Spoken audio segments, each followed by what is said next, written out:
Hello and welcome to No Uncertain Terms, the official podcast of the Term Limits movement for the week of October 11th, 2021. I'm Nick Tumbelides. Happy Columbus Day. This week we've got a big story about a member of the U.S. Senate who has suggested that a 34-year term limit might be a good idea. You know, we've heard some really bad and crazy ideas out of Washington over the years, but this one might take the cake. Then we talk about two members of Congress who were recently featured on our billboards because they refused to keep their term limits pledges. Well, that's all over now, and we're going to tell you how it turned out. Stay tuned. This is No Uncertain Terms. I want to update you all on Billboard Gate.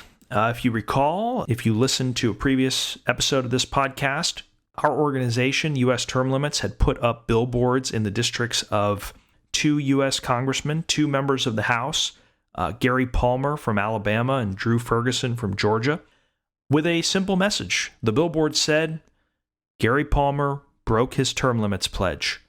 Drew Ferguson broke his term limits pledge. We don't assassinate characters here. We don't pretend to know if someone is a good or bad person in politics, because that's just too hard to do. But we never mind sharing the facts with you and with the public. And in this case, both Gary Palmer and Drew Ferguson had signed a pledge saying that they would co-sponsor and vote for a constitutional amendment calling for a 3-term limit on the House and a 2-term limit on the Senate. That resolution, that bill, has been filed since January of 2021 by Ralph Norman in the U.S. House. It's HJR 12.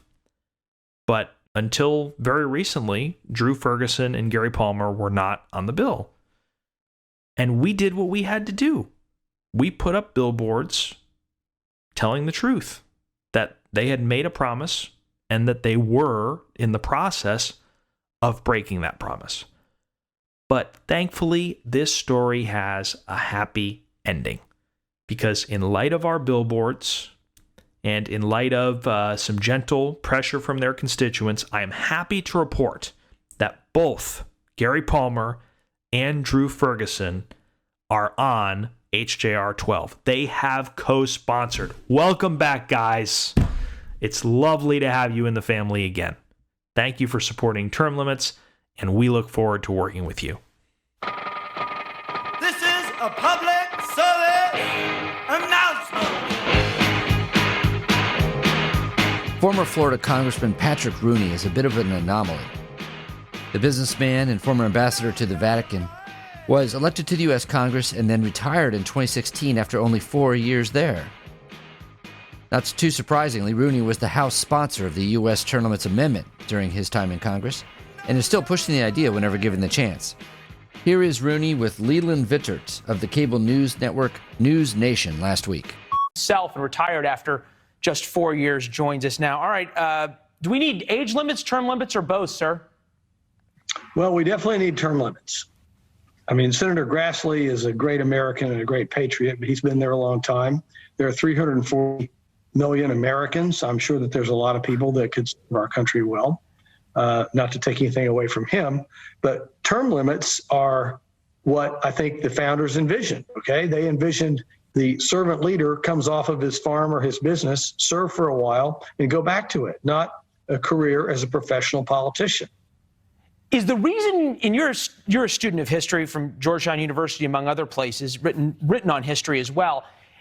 Is the reason the founders didn't put in term limits is because they couldn't imagine the idea of a professional political class, or they didn't think it was going to happen? What's the reasoning?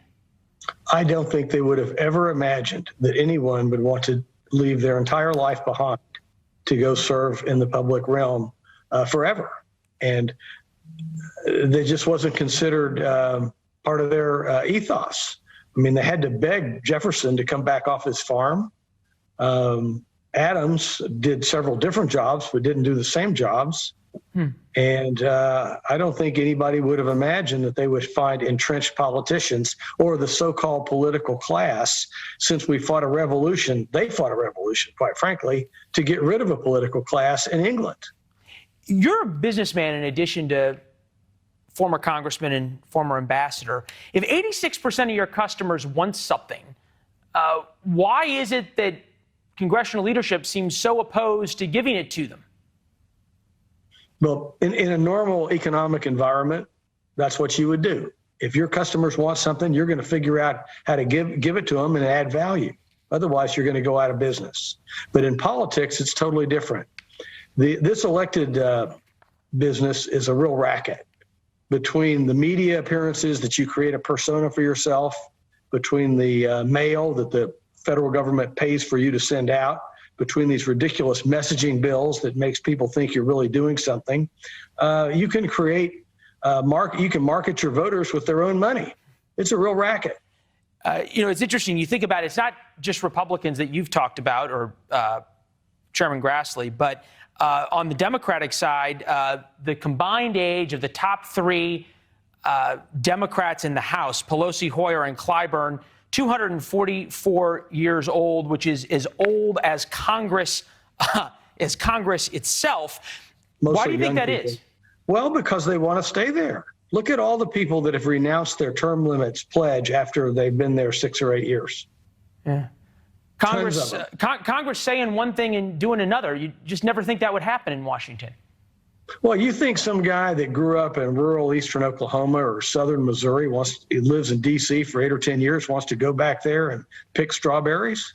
Yeah, that's a good point. It's a very good point. Mr. Ambassador, it's always good to see you, sir. My best to your wife.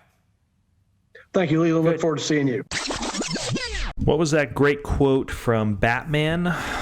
You either die a hero or you live long enough to see yourself become the villain. In the case of politics, you either get term limited or you stay in office long enough to become the villain. Because what we see again and again and again, when you are elected for a very long time, you do grow stale. Barack Obama said that, and he was right. But you also become acclimated to your environment.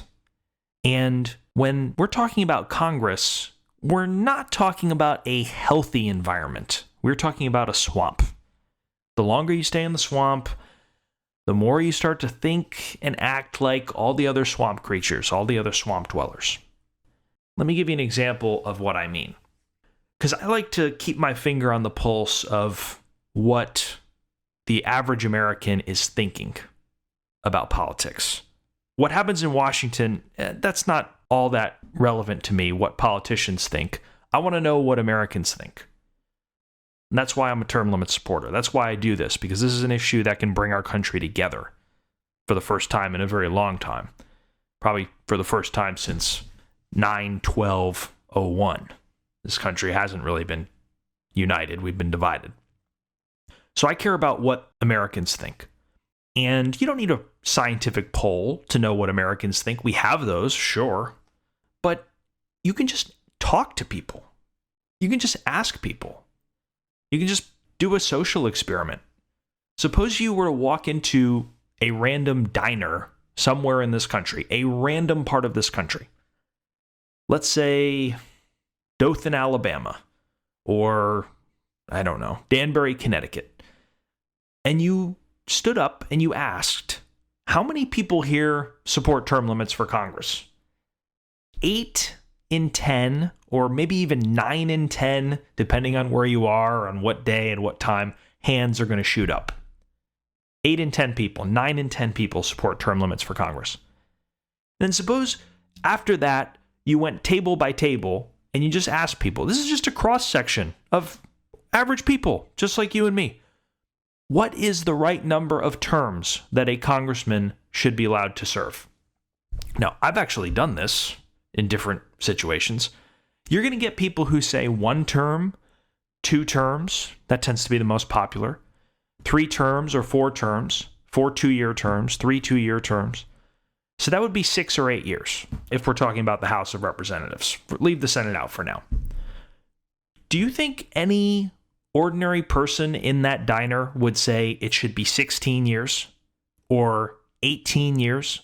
What about a 34-year term limit? First of all, would anyone say that? And second of all, would that have any positive effect on anything? A 34-year term limit? Absolutely not. Absolutely not. People think about term limits like dental appointments. The shorter, the better. So when we're talking mainstream America, the heartland of our country, rural or urban, conservative or liberal, people like term limits, and they like their term limits short because they want to make the politicians go away as soon as possible to let new people come in who actually know what they're doing. So if the American people love shorter term limits, we've established that, why did Oklahoma U.S. Senator James Lankford just introduce a bill for 16-year term limits in the House and 18-year term limits in the Senate? So that's 8 House terms and 3 Senate terms. Instead of just getting on the beautiful Ted Cruz bill, Senate Joint Resolution 3, Lankford introduced his own term limits bill that would let a politician spend 34 years in D.C. 34 years. First of all, is that a term limit? No, it's not. It's trash. It's garbage. Second of all, how did he come up with it? We've already established that it could not have come from his constituents. It could not have come from the people because nobody in that diner is clamoring for a 34-year term limit. Nobody on the streets is clamoring for a 34-year term limit. Oklahoma's governor has an 8-year limit. Their legislature has a 12-year total limit. So where in God's name did 34 years come from in the mind of Senator Lankford? Where did that come from? I mean, 34 years is a sensible term limit only to a person who has spent way too much time in Washington and not enough time around his constituents.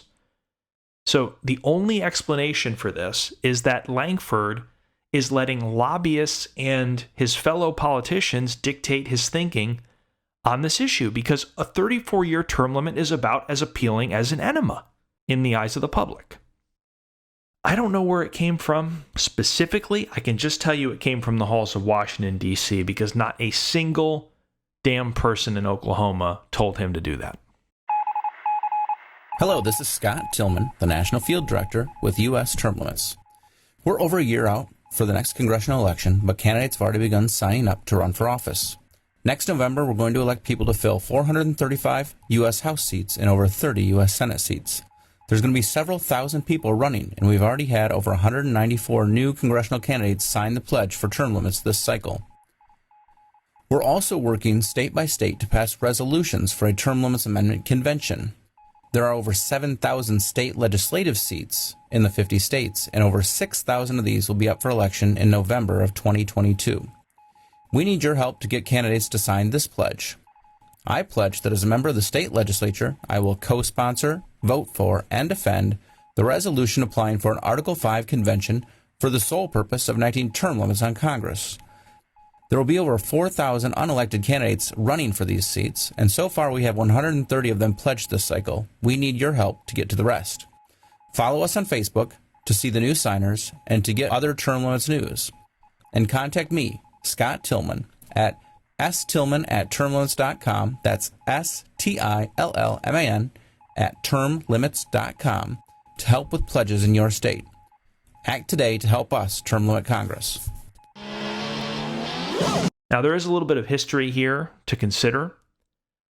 James Lankford is not just holding any old Senate seat. His predecessor was Dr. Tom Coburn, who was one of the most principled people to ever participate in Congress.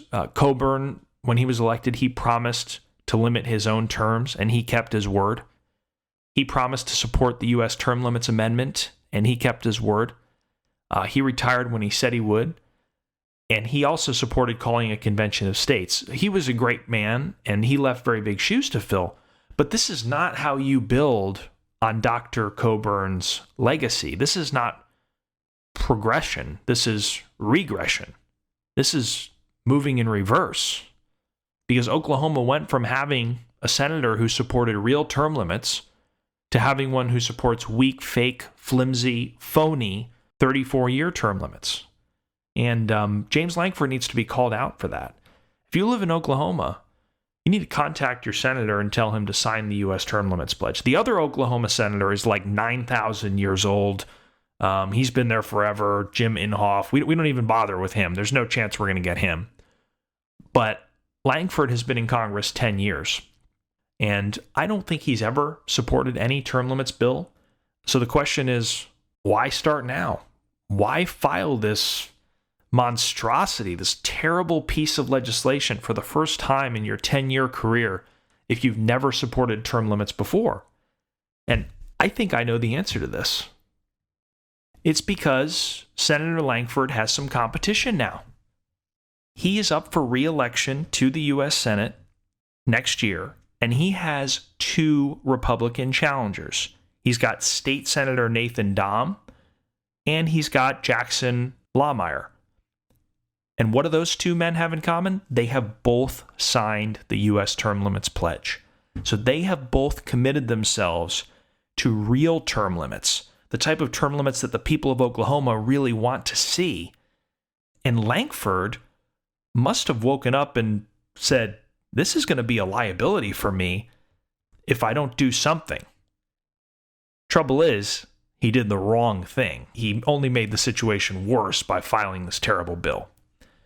So we will be monitoring the situation and seeing what happens. It's very interesting here because you've got a U.S. Senate incumbent who's been in Congress for more than 10 years. He was formerly in the House, going up against 2 outsiders.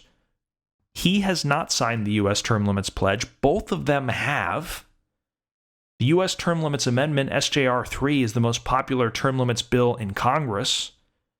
So we'll see what happens. But I do not think that Senator Lankford really thought this through. And he's got a quote out there like, well, we need more time to learn this system and learn this job, and it's so hard. Would that work in any other profession? Would that work in any other profession? Like, could you imagine you get on a plane and your pilot says, I've been here 15 years, but I still don't know what this red button does.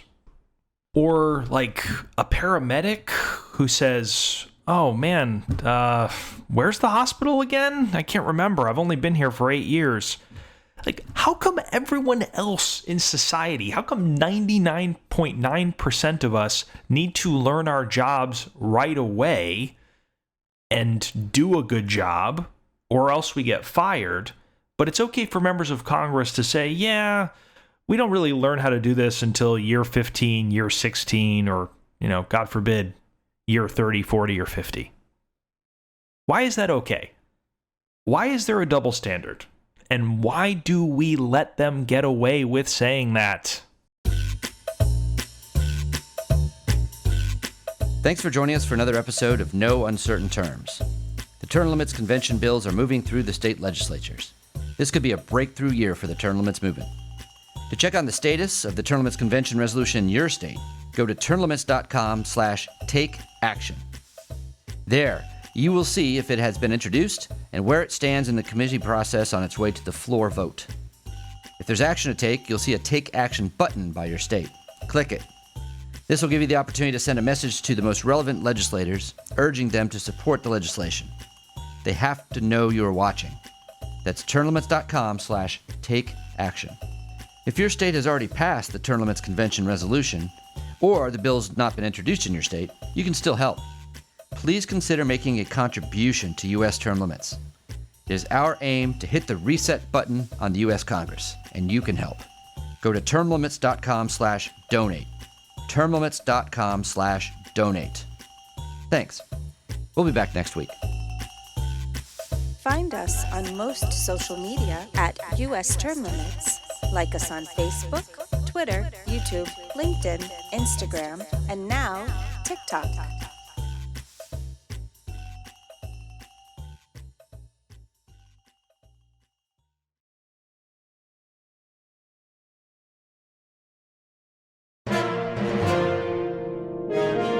USTL.